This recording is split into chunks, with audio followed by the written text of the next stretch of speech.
پاکستان تحریک انصاف بلوچستان خواتین ونگ کے صوبائی صدر و سابق MNA منورہ بلوچ نے دورہ کلات کے دوران کلات کوئنگ میں گرلز ہائی اسکول کے لیے دیے گئے اپنے فنڈ سے نئے بلڈنگ کا تفصیلی جائزہ لیا۔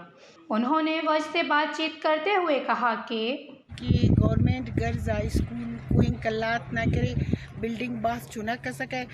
نن اسی ششتو اس مست کرے بلکہ بجٹ ان مست کرے دادی وزٹ کرے سن تو ننے باز افسوس مس کے ننا چناک باس تنگ سرا اور او تو کلاس روم نہ کمی سکے تو نن کوشش کریں او کے کرے گڑا سے ایڈیشنل کمرہ کرے منظور کر فین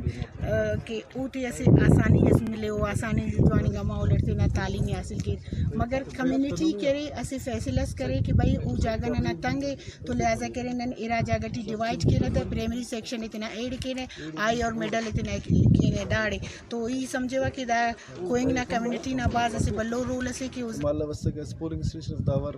دا آبادی ہے موسٹ پاپولیشن ہے الیکشن کمیشن پولنگ تم 8 کریں 4 میل 4 فیمیل ڈسٹریبیوشن سنو تو اندا والے اسکول آتے اگر تعداد رنم دا گرز اسکول نا 550 تعداد تو میڈم منورہ نن شکریہ ادا کینے کہ انہوں نے اسکول کی بلڈنگ کے پیسے تھے تو نن اسگڑا سوران کمیونٹی کی ایڈ نن اسکول نہ تعداد زیادہ سر جاگت کنجسٹڈ سکے لوڑی تنگ کا سر چناک نے پریئر کی جاگت سنے پن تو کمیونٹی نہ کونڈا انداز زمین نن سن کے میڈل اور آئی سیکشن تے داڑے پرائمری تے گائیڈ انہوں نے BNDR کے آفیسران کو ہدایت جاری کی ہے کہ وہ کام کو جلد مکمل کروائیں۔ وش نیوز کلات بلوچستان۔